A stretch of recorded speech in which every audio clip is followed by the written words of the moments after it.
সামান্য একটি টুপি পড়াকে কেন্দ্র করে ১৩ বছরের শিশু মাদ্রাসার ছাত্র নাজিমউদ্দিনের জীবন অবসান হলো।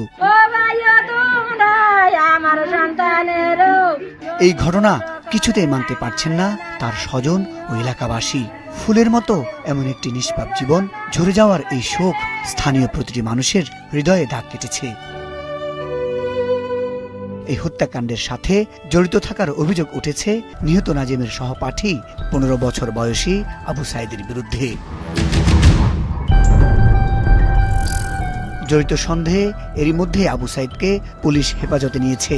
রোববার দিবাগত রাত ৮টার দিকে উপজেলার বাট্রা আল মাদ্রাসাতুল ইসলামিয়া মাখজানুল উলুমের আবাসিক হলে এই নৃশংস ঘটনা ঘটে। নিহত নাজিমউদ্দিন ওই উপজেলার চাষিরহাট ইউনিয়নের জাহানাবাদ গ্রামের ওবায়দুল্লাহর ছেলে।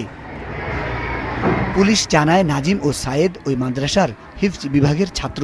গত ১০ থেকে ১৫ দিন আগে টুপি পরাকে কেন্দ্র করে নাজিম ও সায়েদের মধ্যে কথা কাটাকাটি হয়। পরে মাদ্রাসার হুজুর দুজনের মধ্যে বিবাদ মীমাংসা করে দেন, কিন্তু সায়েদের মধ্যে রাগ থেকে যায়। তাই সে বাজার থেকে কিছুদিন আগে ৩০০ টাকা দিয়ে একটি নতুন ছুরি কিনে নিয়ে আসে এবং নাজিমকে হত্যা করার জন্য সুযোগ খুঁজতে থাকে। তারই জের ধরে রোববার রাতে নাজিম ঘুমিয়ে পড়লে ঘুমের মধ্যেই সায়েদ তার গলা কেটে বলে ধারণা করা হচ্ছে। গলা কাটার ঘুংরানি শুনতে পেয়ে হুজুর ও অন্য ছাত্ররা জেগে যায়। পরে ছুরিসহ সায়েদকে আটক করে। আমার ভাইয়ের ৪টা সন্তান ছিল, ছেলে ছিল। একটা ছেলে মারা গেছে আগেই পানিতে পড়ে, আর 3টা ছেলে।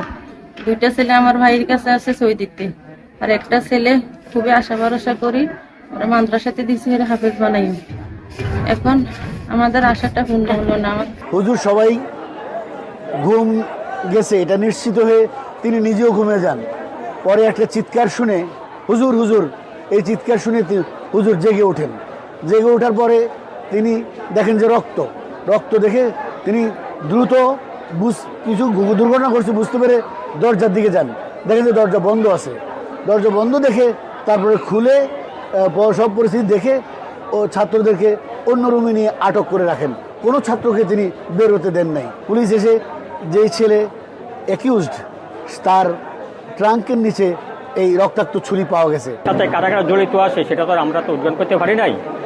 তারপর আপনাদের মাধ্যমে চাই এটার সাথে আরও কাজ জড়িত আছে কিনা এটা আপনাদের মাধ্যমে তদন্ত করে, এবং প্রশাসনের দাবি থাকবে যে প্রকৃত যে হত্যাকারী যারা, দোষী যারা, তাদের জন্য শাস্তি হোক। এটাই আমি প্রশাসনের কাছে দাবি জানাচ্ছি। সোনারমণি থানার ভারপ্রাপ্ত কর্মকর্তা মোর্শেদ আলম জানান, নিহত নাজিমের মা নাসরিন আক্তার বাদী হয়ে একটি মামলা দায়ের করেন। দুজনই শিশু হওয়ায় ঘটনাটি তারা অত্যন্ত গুরুত্বের সাথে তদন্ত করছেন। লাশ পোস্টমর্টমের জন্য আমরা প্রক্রিয়াধীন রেখেছি এবং পরবর্তীতে উক্ত ঘটনার সাথে ওই 14 জন ছাত্রের মধ্যে একজনকে জিজ্ঞাসাবাদের এক পর্যায়ে একজন স্বীকার করে যে সে আজকে রাত্রে তাকে ছুরি দিয়ে আঘাত করে, ছুরি দিয়ে গলা কেটে তাকে রক্তাক্ত জখম করে তাকে হত্যা করে, এবং তার ব্যবহৃত আলামতটি আমরা উদ্ধার করতে পেরেছি। তাকে আমরা আইনের আওতায় নিয়ে আসছি।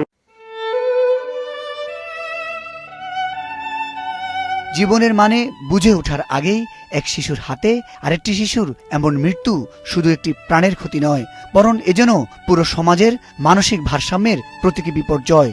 এমন ঘটনা সমাজের দায়িত্ববোধ, সহানুভূতি ও মানবিক শিক্ষার ঘাটতি প্রকাশ পায়। পরিবার থেকে সমাজ এবং শিক্ষা প্রতিষ্ঠান সব স্থানে সঠিক শিক্ষায় গড়ে উঠতে উপযুক্ত পরিবেশ জরুরি। মুজাহিদ সাকিব, মাছরাঙ্গা নিউজ ডেস্ক।